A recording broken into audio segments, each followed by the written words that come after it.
प्रिय विद्यार्थियों, class 12 mathematics unit 5 exercise 5.2 की ऑनलाइन क्लास में आपका स्वागत है। आज हम एक्सरसाइज 5.2 में क्वेश्चन नंबर 12 पढ़ेंगे, जिसमें एक आयु दी गई है a बराबर 1 - 2 0 2 1 3 0 - 2 1। तो सर्वप्रथम हमसे इस आयु का a इनवर्स पूछा गया है। a इनवर्स निकालने के बाद में आगे भी कुछ समीकरण है, उसको हल करेंगे। सबसे पहले हम जो हमारा फर्स्ट पॉइंट है उसको हल कर लेंगे। दी गई आयु से a इनवर्स निकालिए। तो a इनवर्स निकालने के लिए आपकी जो शर्त होती है वो आप अच्छी तरीके से वाकिफ हो, जो हम बहुत बार पढ़ चुके हैं कि आयु का सबसे पहले a इनवर्स निकालने के लिए सारणिक का मान निकालेंगे, और सारणिक का मान यदि 0 के बराबर नहीं है तो फिर उसका इनवर्स निकलता है, और जब 0 के बराबर नहीं है तो उसकी सेकंड आयु निकाल लेंगे एडजॉइंट ए। एडजॉइंट ए में सारणिक का मान के भाग दे देंगे। तो देखिए सारणिक ए वहां कैसे लिखोगे, 1 - 2 0 2 1 3 0 - 2 1। R1 के अनुदिश प्रसार करने पर सारणिक ए बराबर R1 का चिन्ह लिख लो। तो यहाँ पर 1 हो गया, 1 क्यूब सारणिक का मान लिख लो। 1 गुना 1 करेंगे 1 - 2 किया 6 माइनस के 6 माइनस ये तो प्लस के 6 माइनस माइनस प्लस का 2 और 2 क्यूब सारणिक लिखिए यहाँ 2 एकम 2 - 0 2 - 0, क्योंकि ये तो देखो 2 हो गया। 0 गुना 3 करेंगे 0 आएगा, प्लस 0 क्यूब सारणिक लिखने की जरूरत नहीं है, क्योंकि जो भी सारणिक आएगी वो 0 से गुना होगी, कोई फर्क नहीं पड़ेगा। 1 का 6 कितना होता है 7 7 एकम 7, 2 में 0 घटाएंगे 0, 2 में से 0 घटाएंगे 2 2 गुना 2 करेंगे 4 4 ये और 7 ये कितने हो गए 11। इसलिए a इज नॉट सारणिक a is not equal to 0, अतः a इनवर्स विद्यमान होगा। अब लिखेंगे माना अवयव aij का सेकंड fij है। तो हम डायरेक्ट fij निकालेंगे। ध्यान से देखिए, प्रत्येक अवयव का fij निकालेंगे। जैसे इसका fij हमने पहले निकाल रखा था 1 और -6। तो 1 और -6 कितने होते हैं, माइनस माइनस प्लस 6 हो जाएंगे। 1 और 6 7, ये प्लस का निशान है तो 7 प्लस का है, माइनस का निशान है तो इसके उपसार में देखो 2 - 0 तो 2, तो माइनस निशान दो 2 माइनस, इसका प्लस का निशान है तो यहाँ पर क्या हो जाएगा -4 और 0 तो -4 आएगा। इसका निशान माइनस का है, यहाँ इसके उपसार में लगाओ, ये बंद कर दिया ये बोल दिया।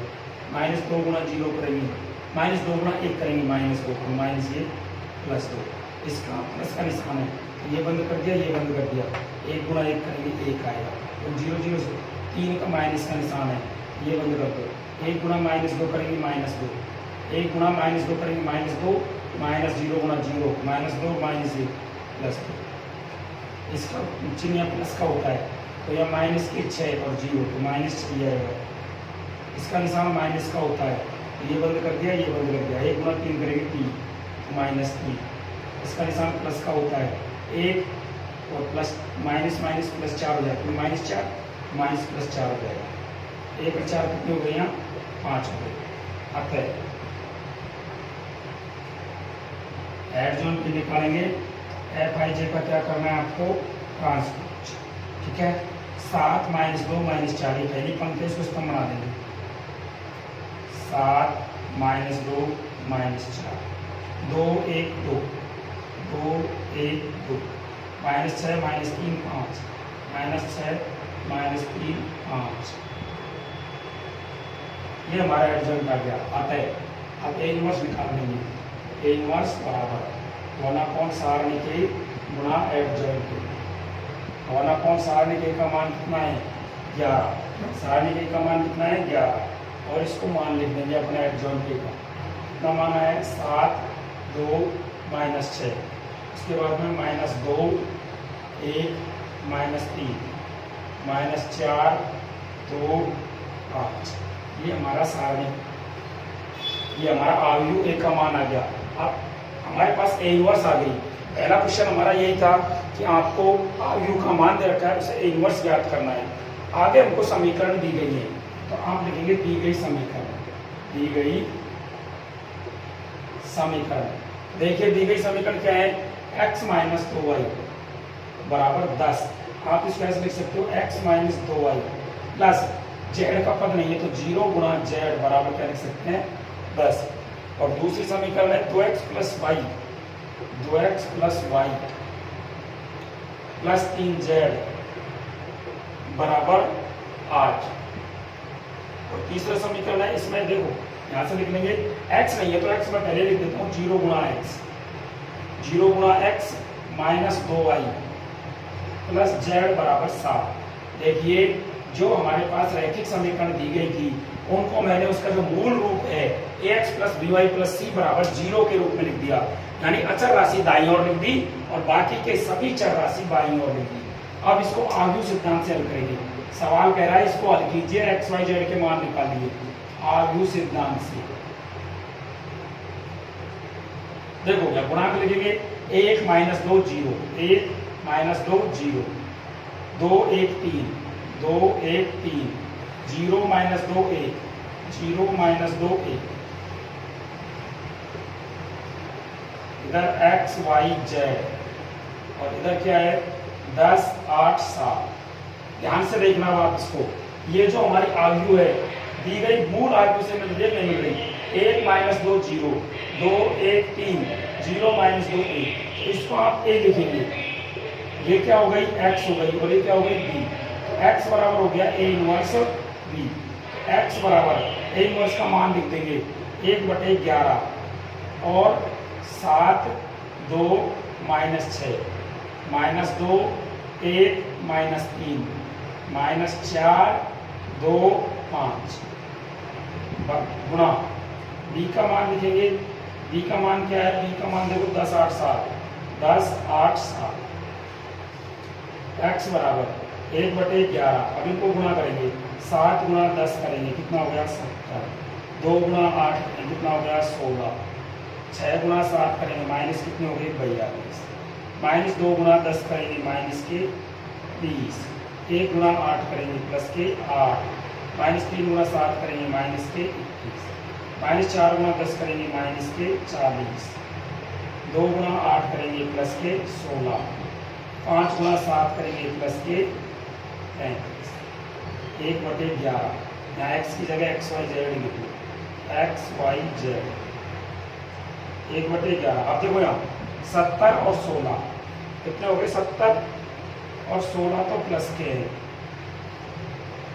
ये हो गए 70 और 16 86, 86 में तो अपन घटा देंगे 42, तो 6 में से 2 घटाएंगे 4, 8 में से 4 घटाएंगे तो बचेंगे 44, माइनस 20 और माइनस 21, माइनस के 41 में से 8 घटाएंगे तो माइनस के 30 और माइनस के 40 और प्लस ये हो गए 51 तो प्लस के 11।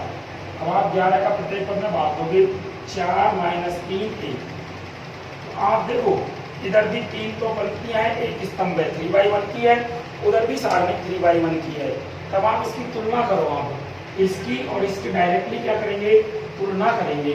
तो तुलना करने पर आपको स्पष्ट पता लग रहा है कि x का मान तो कितना आ रहा है 4, x का मान तो 4 प्राप्त होता है, y का मान -3 प्राप्त होता है और z का मान 1 प्राप्त होता है। यानी देखिए तुलना करने पर, तुलना से x बराबर 4, y बराबर -3 और z बराबर 3।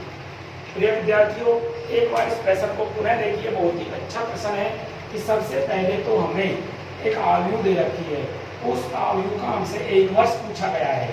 क्या पूछा गया है ए इनवर्स। तो ए इनवर्स का वही हमारा तरीका है, सबसे पहले उस आव्यूह को सारणिक रूप में बदलो और सारणिक का मान निकालिए। जब हम सारणिक का मान देखते हैं तो 11 प्राप्त होता है, 11 यानी कि 0 के बराबर नहीं है, और जब मान 0 के बराबर नहीं होगा तो उसका इनवर्स निकाला जा सकता है। तो इनवर्स निकालने के लिए हम प्रत्येक अवयव की सहखंड निकालेंगे। सहखंड का सूत्र क्या होता है मैं आपको बता देता हूँ कि प्रत्येक अवयव की आपको सारणिक निकालनी है MIJ, और MIJ में चिन्ह लगाना है। सिर्फ MIJ में क्या लगाना है चिन्ह लगाना है, वो उसका सहखंड आ जाएगा। सेकंडों से जो अवयु प्राप्त होगी वो Fij होगी, और Fij का जब आप परिवर्त कर दोगे तो वो एडजॉइंट ए आ जाएगी, और एडजॉइंट ए में जब सारणी के मान का भाग दे देंगे तो उसका इनवर्स आ जाएगा। आगे जो समीकरण दे रखी है उसका मान निकलवा रहा है, 3 चरों में समीकरण है, x y z का मान पूछ रहा है। तो हमने क्या देखा था कि समीकरणों को उनके मूल रूप में लिखने के बाद में, समीकरणों को उनके मूल रूप में लिखने के बाद में हम जब उसको आयु सिद्धांत में सेट करते हैं तो उसका जो आयु फर्स्ट बनती है वो जो मूल आयु प्रथम दी गई थी उसी आयु के समान है, तो हम डायरेक्ट ax बराबर b लिख देंगे, तो x का मान है इनवर्स b, और जब आयु a बराबर है तो उसका a इनवर्स सेम आएगा जो हम निकाल चुके, a इनवर्स का मान रख देंगे, b का मान आपके पास है ही। फिर उसको थोड़ा सा हल करने के बाद में आपको x y z का मान आ जाएगा। इसमें देखो दो आयु दी गई है, इनका गुणा करवाना है। सबसे पहले आपको गुणा करना है, तो माना मैं आपको लिख देता हूं, जो पहले आयु है उसको हमने ए नाम दे दिया, इसका नाम है -4 4 4 -4 4 4 -7 1 3 -7 1 3। अगला है 5 -3 -1 5 -3 -1 तथा बी आयु है आपके पास 1 -2 1 1 -1 1 1 1 -2 -2 1 -2 -2 2 1 3 2 1 3। सबसे पहले प्रश्न हमसे कह रहा है कि इन दोनों आयुओं का गुणनफल ज्ञात कीजिए। क्या करवा रहा है हमसे? गुणनफल। जैसे जैसे प्रश्न कहे वैसे वैसे चलना है। a गुणा b करेंगे, -4 4 4 -7 1 3 5 -3 -1 गुणा b का मान है 1 -1 1 1 -2 -2 2 1 3। आपको पता है गुणा पंक्ति से किधर जाएंगे? पहली पंक्ति को पहले तीनों स्तंभों से गुणा करेंगे। देखिए -4 गुणा 1 करेंगे -4, 4 गुणा 1 कर दिया 4, 4 गुणा 2 करेंगे +8। हो गया पहली पंक्ति पहले स्तंभ का, पहली पंक्ति का पहले स्तंभ हो गया। पहली पंक्ति दूसरे स्तंभ से गुणा होगी तो पहली पंक्ति का दूसरे स्तंभ। यहाँ -4 गुणा -1 करेंगे +4, 4 गुणा -2 करेंगे -8, 4 एकम 4। पहली पंक्ति का दूसरा स्तंभ हो गया। अब पहली पंक्ति का तीसरा स्तंभ, -4 गुणा 1 करेंगे -4, 4 गुणा -2 करेंगे -8, 4 गुणा 3 करेंगे 12। अब दूसरी पंक्ति पर आ जाओ, -7 गुणा 1 करेंगे -7, 1 गुणा 1 करेंगे 1, 3 गुणा 2 करेंगे 6, -7 गुणा -1 करेंगे +7, 1 गुणा -2 करेंगे -2, 3 गुणा 1 करेंगे 3 +3, -7 गुणा 1 करेंगे -7, 1 गुणा -2 करेंगे -2, 3 गुणा 3 करेंगे +9। अब तीसरी पंक्ति पर आ जाओ, 5 गुणा 1 करेंगे 5, -3 गुणा 1 करेंगे -3, -1 गुणा 2 करेंगे -2, 5 गुणा -1 करेंगे -5, -3 गुणा -2 करेंगे +6, -1 गुणा -1 करेंगे -1, 5 गुणा 1 करेंगे 5, -3 गुणा -2 करेंगे +6, -1 गुणा 3 करेंगे -3।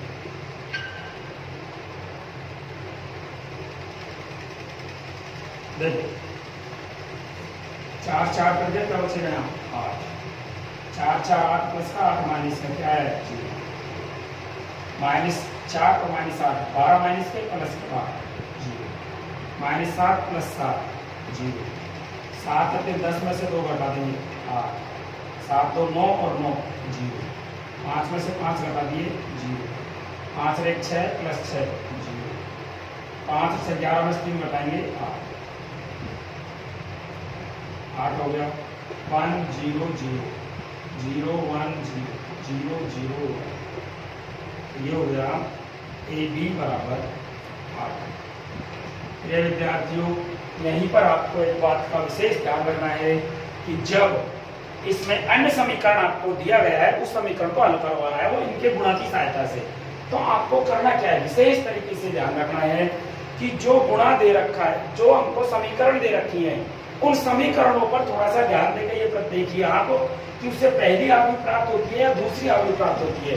तो अपन दिए गए समीकरण देखते हैं, x minus y plus z बराबर 4, x minus 2y plus minus 2z बराबर 9, 2x plus y plus 3z बराबर 1। इनसे देखो 1 माइनस 1 जेड 1 माइनस 1 1, फिर 1 माइनस 2 माइनस 2, 1 माइनस 2 माइनस 2, 2 1 3, यानी कि बी आयु प्राप्त होती है। जो समीकरणों से बी आयु प्राप्त होती है तो यहाँ भी आपको बी इनवर्स निकालना पड़ेगा, क्योंकि हमने एक नियम पढ़ा है कि आयु सिद्धांत से जब आप प्रश्नों को हल करते हैं, आयु सिद्धांत से जब आप प्रश्नों को हल करते हैं तो जो आयु दी गई है उसी का इनवर्स काम में आता है। तो समीकरणों में हमको बी आयु दी गई है तो बी का इनवर्स लाने के लिए दोनों तरफ बी इनवर्स से गुणा करेंगे। इसको ध्यान रखना, हमने ए इनवर्स से गुणा क्यों नहीं किया, दोनों तरफ बी इनवर्स से गुणा करने पर तो ए बी गुणा बी इनवर्स बराबर 8 आई गुणा बी इनवर्स, तो ये हो जाएगा ए आई। बी गुणा बी इनवर्स का मतलब आई और आई गुणा बी इनवर्स का मतलब बी इनवर्स 8 आई कहेंगे। इसलिए आप बी इनवर्स का मान निकालोगे तो 8 या गुणा में इधर भाग में आ जाएगा 1/8 ए आई को आप खाली ए भी लिख सकते हैं क्योंकि ए आई का मान ए होता है।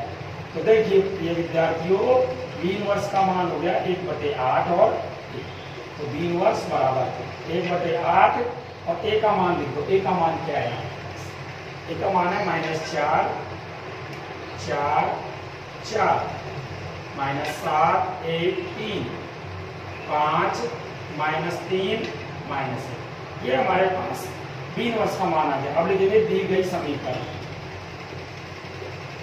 अब आप दी गई समीकरण लिखिए, x minus y plus z बराबर 4, x minus y plus z बराबर 4, x minus 2y minus 2z बराबर 9 और 2x plus y plus 3z, 2x plus y plus 3z बराबर 1। तो आयु सिद्धांत से जब इसको करेंगे, आयु सिद्धांत से, तो आप देखिए इसको 1 माइनस 1 1, 1 माइनस 2 माइनस 2, 2 1 3, फिर x y z बराबर 4 9 1। तो आपको पता लग रहा है, इसको मिलाइए आप, इनमें से कौन सी आयु है, b है, तो यहाँ क्या लिखोगे आप b, ये क्या है x बराबर c, तो x का मान निकालेंगे b इनवर्स c। तो मान रखने पर x का मान लिख देंगे x y और z, और b इनवर्स का मान क्या निकाला था हमने 1/8 और -4 4 4 -7 1 3 5 -3 -1, और c का मान है 4 9 1। अब इसको हल करेंगे x y z बराबर 1/8। देखिए -4 का 4 से गुणा करेंगे -16, 4 गुणा 9 करेंगे 36, 4 गुणा 1 करेंगे प्लस के 6। पहली पंक्ति पहले पंक्ति से गुणा हो गया, दूसरी पंक्ति गुणा करेंगे पहले से, दूसरी पंक्ति पर आएंगे -7 गुणा 4 करेंगे -28, 1 गुणा 9 करेंगे 9 और 3 गुणा 1 करेंगे +3, अब 5 गुणा 4 करेंगे 30, -3 गुणा 9 करेंगे -27, -1 गुणा 1 करेंगे -1, अभी हो गया 1/8 और -16 प्लस के कितने हो गए, ये 36 और 4 40, 40 में से 16 घटा देंगे तो ये हो जाएंगे अपने 36 और 4 40, 8 24 24 बच गए और 12 घटा देंगे 28 में से, 28 में से 12 घटा देंगे तो -16 और 27 से 28 माइनस का प्लस के 20 तो -8। अब 8 का भाग देंगे 3 -2 -1। अब जब आप इसकी तुलना करोगे ना आपस में तो x का मान 3 आएगा, y का मान -2 आएगा, z का मान -1 आएगा। यहाँ लिख देंगे तुलना करने पर। प्रिय विद्यार्थियों, मैं आपको एक बार इस प्रश्न को दोबारा समझा रहा हूँ, ध्यान से देखिए। सबसे पहले हमको इसमें 2 आयु दी गई थी, दोनों अवयव को हमने पहली अवयव को ए मान लिया, दूसरी अवयव को बी मान लिया, फिर उसके बाद में हमको प्रेशर में दिया गया है कि दोनों अवयव का गुणा कीजिए, तो दोनों अवयव का हमने एक गुणा कर दिया। गुणा करने पर हमको ये प्राप्त हो रहा था ए बी बराबर 8i, 8i प्राप्त हो रहा था। अब ए बी बराबर 8i से हमने समीकरण पढ़े 5.1 में इस प्रकार के प्रश्न, ए बी बराबर आई के रूप में प्रश्न दिए गए हों तो आप इसे ए इनवर्स भी निकाल सकते हो और बी इनवर्स भी निकाल सकते हो। अब आपकी शर्त ये बनती है कि आप इसे ए इनवर्स ज्ञात करोगे या बी इनवर्स ज्ञात करोगे। इसके लिए हम आगे इसी प्रश्न के अंदर हमको समीकरण दिए गए हैं, उन समीकरणों को अपने मन में देखिए एक बार और नजर घुमाइए कि उनसे ए अवयव प्राप्त होती है बी अवयव। यदि उन समीकरणों से ए अवयव प्राप्त होती है तो यहाँ पर अपन ए इनवर्स ज्ञात करेंगे, और यदि वहां पर बी अवयव प्राप्त होती है तो अपन बी इनवर्स ज्ञात करेंगे। तो प्रिय विद्यार्थियों, जो समीकरण दे रखे हैं उनसे हमको अवयव भी प्राप्त होती है। जब उनको हम अवयव सिद्धांत में रखते हैं तो बी प्राप्त होती है, तो हम इस समीकरण से बी इनवर्स निकालेंगे। तो बी इनवर्स निकालने के लिए हमने दोनों तरफ इसको बी इनवर्स से गुणा कर दिया। तो ए बी गुणा बी इनवर्स, 8i गुणा बी इनवर्स। हम जानते हैं कि b गुणा बी इनवर्स का मान i होता है और i गुणा बी इनवर्स का मान b इनवर्स होता है। तो ai बराबर b इनवर्स हो गया। और फिर हम देखते हैं कि ai का मान भी a होता है। क्या होता है? a। तो जब b इनवर्स का मान निकालेंगे तो 8 या गुणा में इधर किसमें हो जाएगा? भाग में। तो b इनवर्स बराबर 1/8 ai हो जाएगा। तो ai को आप a भी लिख सकते हो। तो b इनवर्स बराबर 1/8 ये हो गया। तो b इनवर्स बराबर 1/8 और a का जो मान था वो हमने रख दिया। अब हम इस नियम की सहायता से जो हमने हल किया है, इसी की सहायता से आगे जो समीकरण दे रखे हैं उनको हल करते हैं। दी गई समीकरण ये हो गई, इनको आयु सिद्धांत में लिखने पर ये आ जाता है। हम देखते हैं कि जो प्रथम आयु है वो दी गई बी आयु है, तो हमने यहाँ बी लिख लिया, इसको सी एक्स मानते ही हैं, ये सी मान लिया, तो बी के बाद में सी मानता है। अब बी का आपको एक्स का मान निकालना है तो बी को इधर ले जाइए, या फिर दोनों तरफ बी इनवर्स से गुणा करेंगे। बी इनवर्स सी, एक्स बराबर बी इनवर्स सी मान रख दिया, एक्स का मान रख दिया, बी इनवर्स का मान रख दिया, सी का मान रख दिया। इसको हल करने पर आपको एक्स वाई जेड के मान प्राप्त हो जाते हैं। प्रिय विद्यार्थियों, आगे क्वेश्चनों को अगले वीडियो पढ़ेंगे। प्रिय आप ध्यान से पढ़ते रहें, बहुत ही अच्छा टॉपिक था, बहुत ही अच्छी प्रश्नावली है, पेपर में आने की दृष्टि से बहुत ही महत्वपूर्ण है, ध्यान से देखना। Okay, thank you.